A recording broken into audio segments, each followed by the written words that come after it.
Hello, everyone. Welcome to another podcast, Rachna, the Mind Architect Diaries. Today, I'm your host, Rachna, inner leadership mentor and psychologist. Today, I want to discuss something we all undergo, but we hardly get a time to reflect, to pause, to reflect upon it. And it is something from the predictability of a job title to moving to a space which is fluid and people centered from the world of bureaucracy to the to moving to the place which is people centered, which is NLP coaching and mentoring. So today we have a guest with us who has served various departments as a bureaucrat, and then she moved to a different zone. So I want to welcome Dipti N. Vyas. She is from Gujarat, Ahmedabad. She is a rapid transformative neuro coach, certified soft skill trainer, NLP master practitioner and trainer from US, and facilitator trainer practitioner. So, Dipti, first of all, I want to welcome you to this podcast. Thank you for accepting my invite. And now I will request you to please share something about yourself to our audience. Okay. So thank you, Rachna, first of all, for this invite. And I would take this opportunity to introduce myself since you have already introduced me. But yes, I'm Dipti and I'm from Ahmedabad and I'm a transformative neuro coach, soft skills trainer, NLP, and also a founder of Metamorphosis, my own academy. And I have had been a bureaucrat for 20 years and 6 years as trainer. And through Metamorphosis, I intend to impart a lot of soft skills which were not taught to us during the academics to small entrepreneurs like me and or to all the working professionals so that they can become better individuals, they can perform better, and they can get better results and enhance the productivity to multiple fold. So that is what I aspire, and that is what I do through my venture, Metamorphosis Academy. And yes, thank you. And once again, thanks for inviting me for this podcast. Thank you so much. So taking things forward, let's my ask the first question from Deepti. So Deepti, from the structured world of bureaucracy to the fluid space of NLP and mentoring, what inspired this transition? Okay, inspired. Okay, honestly, I don't know. But it's not that I ended up in bureaucracy just by a fluke. I always carried the values of contribution, integrity, commitment, um, faith, and freedom. I've always carried these values and I always wanted to make a difference. That is how I was giving a lot of competitive exams, public service commission exams, and that is how I ended up in a government department in Gujarat. And I did not know what was bureaucracy. Honestly, I did not know. And I thought, let me explore. I was curious enough to explore what it was. And honestly, very soon I found out that I'll not last here for lifetime. But then I did Oh, make a decision there that so long as I'm here, so long as whatever time period I'll be there, I will be doing my best and my work will become my signature and I'll leave my identity behind. That was a decision I made there. I also have a very, very strong faith, like nothing happens without any reason. So I may not have realized it then, but when see today, what was happening was I was a person of physics and IT background in the government department posted. The department which was looking of transitioning into a modernization, into a computerization, into a digitalization and more of transparency era from the era of manual registers and everything. Like you've seen some seals and things like that. All almaris are sealed with signatures and yes, typical yes, yes. manual processes and things like that. So my input was required. I was required there. If I say it today, I can clearly see that my a requirement was there for that particular reason.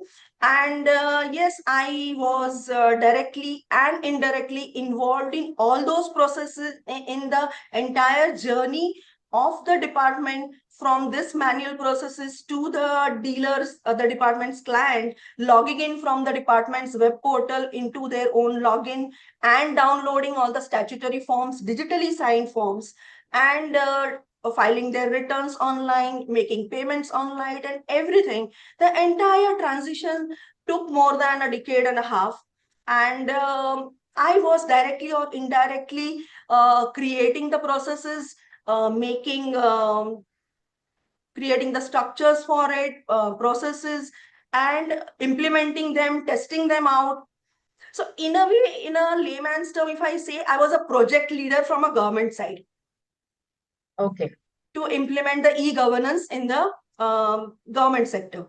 So the role I think that I was destined to perform, the person like me who was always IT savvy and wanted to make a difference. So I was supposed to do this, and I was always destined to have this and I did it.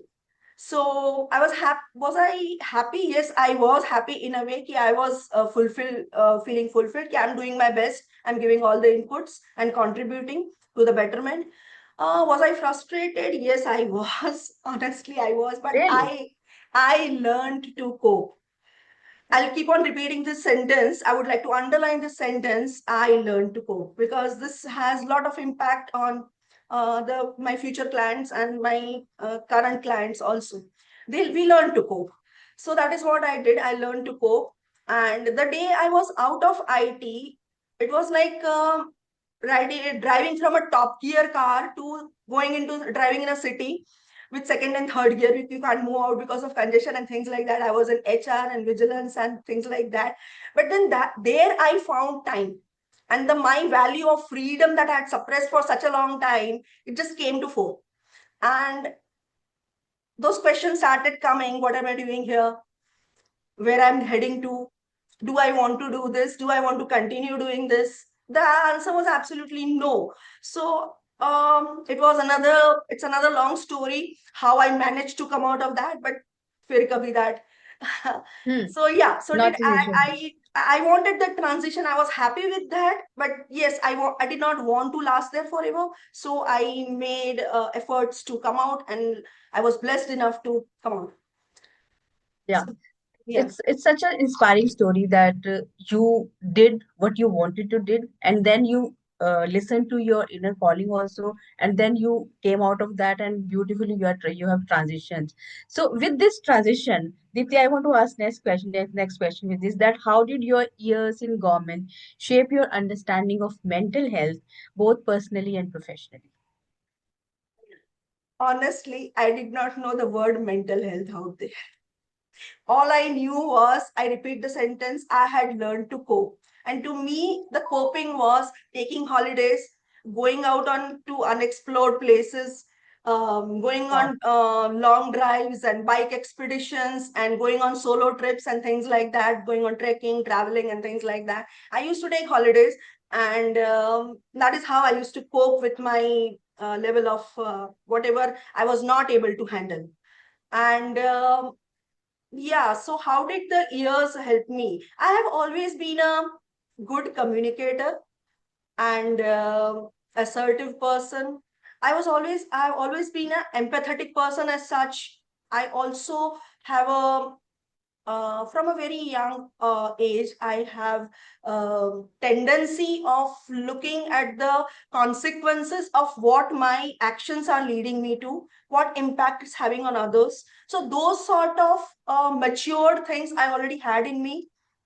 And but I was more of a go-getter sort of person, achiever, performer, do a target hai, diya hai, this is impossible, Dipti, do it. And Dipti will go and do it. That sort of. Yes. So yeah, that is how I was. I did not know much of mental health, except I learned to cope with my own escapades. And you know, when you are saying that you love solo travels, you go on expeditions, and you enjoy all these things. Actually, these are part to strengthen our emotional and mental resilience as well. And that's there, and I believe that this was one of the factor. Maybe I don't know whether you are aware of it or not, but this might have helped you in this transitioning from that bureaucratic space to moving to this mentoring and coaching, because Absolutely. that's because when we travel solo, actually we learn a lot. We Yes. learn from each and every experience, starting from onboarding the to the flights, and then taking things forward, having like, I think for the females who are doing or going on solo journey, even I also love that they are in their better space, they much better space, they love if they are learning from these experiences. These are not just travels, these are actually become experiences to have more solidity and more resilience in ourselves. So Absolutely. moving on to next, what how would you describe your journey of learning and unlearning and Okay. adapting to this transition? And what was your biggest takeaways from this process? Okay. So, journey of learning and unlearning and relearning was not easy, and no change is easy. If it is easy, then perhaps it's a illusion. It cannot Yes. be real. It can be illusion of a change. So, no change is easy. So, I just said that I have always been an excellent communicator. So now I am here in a space, upskilling myself and upgrading myself. And suddenly I realized, Dipti, I always said that I'm a good communicator. Really? Hmm. You're not good in listening. So again, I always said that I'm an assertive communicator. Then how do some people get intimidated, or why do you come across as aggressive at certain times? So suddenly I was in a space, or a zone of conscious incompetence. I started realizing I did not know a lot of things, and I needed to learn them, relearn them. And there were lots and lots of things, because getting into in your early 20s, when you get into power and you are heading a team of 40, 50 people who are at least a decade and a half older than you have to get Oh, things done, and that power gets into your this thing. And especially if it's a government organization, this gets into, so getting putting them all down, starting from ground zero, it was not an easy task. I needed to make a lot of difference to my egos, put it aside. And yeah, but then I wanted to do it so badly that I did everything. And it was not an easy job, but then I gradually I keep on learning, and its process is still on. I still learn from everyone. I learn from you, I learn from my fraternity, and I learn from my mentors also. So the biggest takeaway, I would say, was through this journey was something like, first, I would say two takeaways, two experiences rather. First is, whatever you learn is never enough. There is always an upgrade to that. You have to upgrade yourself always. It's whatever you have accomplished, it's always going to be outdated, and you need to constantly keep on updating and upgrading and upskilling yourself. Whatever is your zona, or whichever zone you are talking about, but you always need to upskill and keep on learning and learning. And that is how, and that is what made me a lifelong learner, I would say. And second important thing I learned is not ki I'm looking for other people like that, but then people are manipulative. Yes, it's not a generalized statement, but mm-hmm. I'm not looking for manipulators, but then people do manipulate out there. So it's not easy to trust everyone all the time.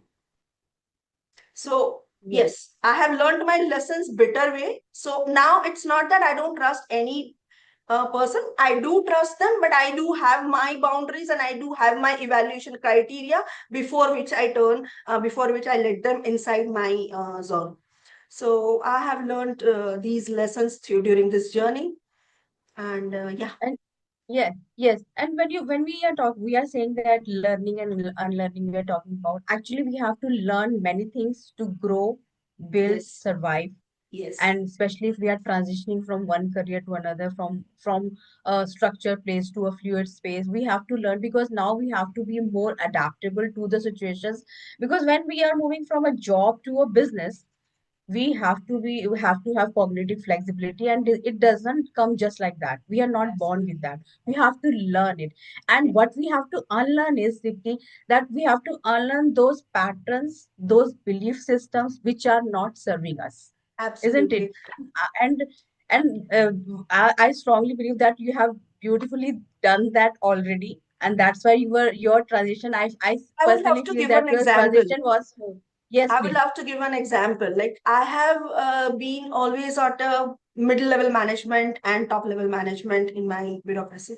So I had a habit of saying कि इतना भी मेरे को करना है, ये भी मेरे को देखना है क्या, just get it done. So Hmm. easily saying, just get it done. Do it. I want this on tomorrow 11 a.m. I want on my table. I was so habituated of saying that. From that space to come into a space when you say, okay, how else can we think about this? What could be the other perspectives to this? Why do you feel this? Coming to this zone, this is the journey of Dipti from one transition to another. And and yes, we and as a I business see. person, we need to. What Yes. exactly are you looking at? What do you expect from this? Can you please let me And know? when it doesn't go as per our expectations, how quickly we have to take decisions. If we are not learning those things, we cannot. We'll just fail just like that. And thanks, I would take this opportunity to thank my mentors. I Yes. am what I am because of them. They have groomed me into this. The version 2 probably was there till bureaucracy, but then in transition, during transition, maybe the version 3. But now I'm at much advanced version 4, And let's 4.5, not forget to take Ron's name, Ron Malhotra, who is Absolutely, our mentor. And absolutely, how can we just forget absolutely. to talk Yes, about him, yes, isn't it? yes. So, Dipti, moving on to our next question. So, what practical advice would you like to share with our listeners to help them manage their emotional triggers effectively? Anything, any tips, or any short activity if you would like to share with them? Okay. Yeah. So basically, what I see in entrepreneurs and professionals these days is the level of stress is increasing to that extent कि it is not just their weakness, it's like an epidemic. And it could be past conditioning, it could be due to some beliefs like emotions lead to weaknesses, emotions are not good, vulnerable, we become vulnerable and we lose authority if we become emotional and things like that. But what is happening, I would like to repeat that sentence which I said, ki, um, we learn to cope, we learn to Yes, cope.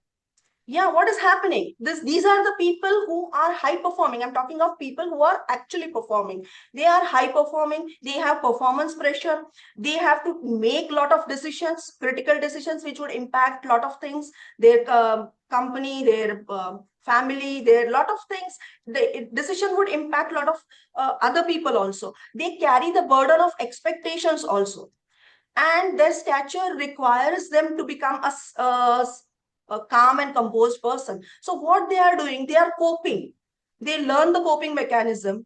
And what is happening is, they are, because they are learning the coping mechanism, they forget to process what all. yes, So ultimately what happens beneath the surface, there are a lot of unsorted files in the mind, lot of unsorted emotions which are either they will leak out in form of burnout or stress or any other frustrations or agitation, or it at times to some people it can come out in form of tears also at some totally random and unexpected place where you yeah, don't need to yeah, weep and you just tears just come out. It happens, it's a leakage of your emotional suppression what has happened, and because of this happens. So I would like to say ki emotional awareness is the first step. yes, You need to become aware of yourself, what you think today. There's a thought, in NLP we call it a thought, feeling, thinking, feeling and doing loop. Okay, yes, so the way you think, of course the past conditioning and beliefs have their role to play on it. What you think, the way you think, it's going to have impact on what you feel, and what you feel, you are going to perform that way. So ultimately how you perform that impacts again your thinking, because it's through the self-esteem wala or feedback mechanism or whatever, but it is going to impact your thinking. So whichever way Whenever you catch yourself thinking something or doing something or feeling some way, like for example, if you're thinking something, you can always say, what am I thinking? Why am I thinking? Is it only I that feel that way, or somebody else is also feeling that way? If it is everybody is feeling that way, then it is maybe some environmental thing. But if you are the only person, haven't we heard things like, how can that person judge me? They haven't walked in my shoes. This is your own meanings and definitions and things you have given, derived that is causing clutter in yourself. So it's time to look in yourself rather than outside. So it can be thoughts, it can be your actions, it can be your behaviors, it can be your feelings. Start watching Yeah. them, observing them, and questioning them rationally. How better you can, what is happening with you?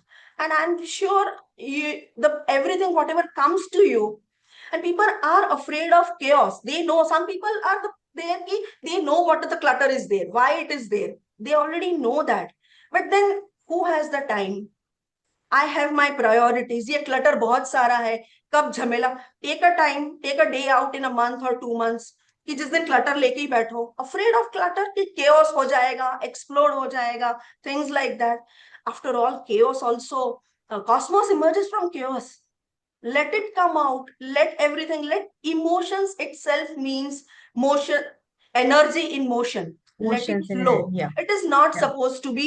And when I say it is like an epidemic, it is like when you, what are emotions? Emotions actually manifest in physiology of the body, in ourselves. Yeah. So whenever we suppress them, there is some part of the body or some part inside our physiology which is getting affected. And it is not just affected at in a one stretch, but some disease is being caused. And it is said that disease over a period of time become a disease. So I say Ah. suppressing that emotion is ultimately a silent epidemic. You should not. I mean, there are a lot of things where, I mean, we are influenced by Bollywood and Hollywood and James Bond and things like that. This is cool, especially in the men, to not show the emotions and things like that. But that's not reality. Just be open and yourself, and allow yourself, allow your emotions to flow. That is all I can say. Yeah. So we're going to close on this note that yes, we have such a beautiful journey and transition from one space to another, from a structured place to a fluid space. And these transitions are not just about career shifts, but about evolving from within, isn't it? So, as we heard, that embracing the space from learning and unlearning can open doors to deeper self awareness, emotional resilience, and authentic leadership.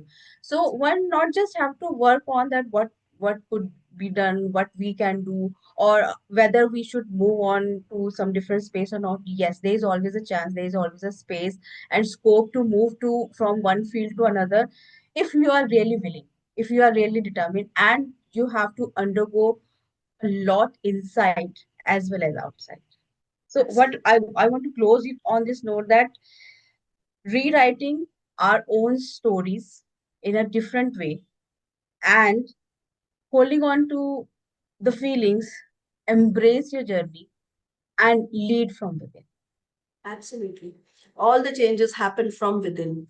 It's not Or outside. everything, it's not Everything, outside. all the changes happen inside out. And if you change, all the things starts changing. Yeah.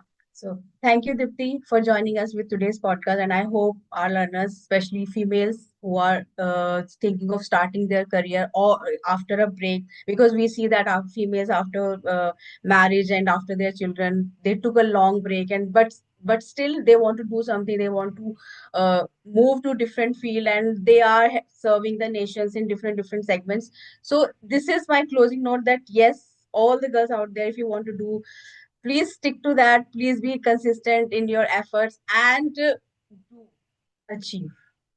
I love doing girls achieving a lot. So today's episode is dedicated to all the female entrepreneurs and all the women out there. Thank you, Dipti. Absolutely. It's a great pleasure. And the way you have expressed this, if I can arise a spark in one individual, my efforts are validated. And I bless myself for that. Thank you. Thank you.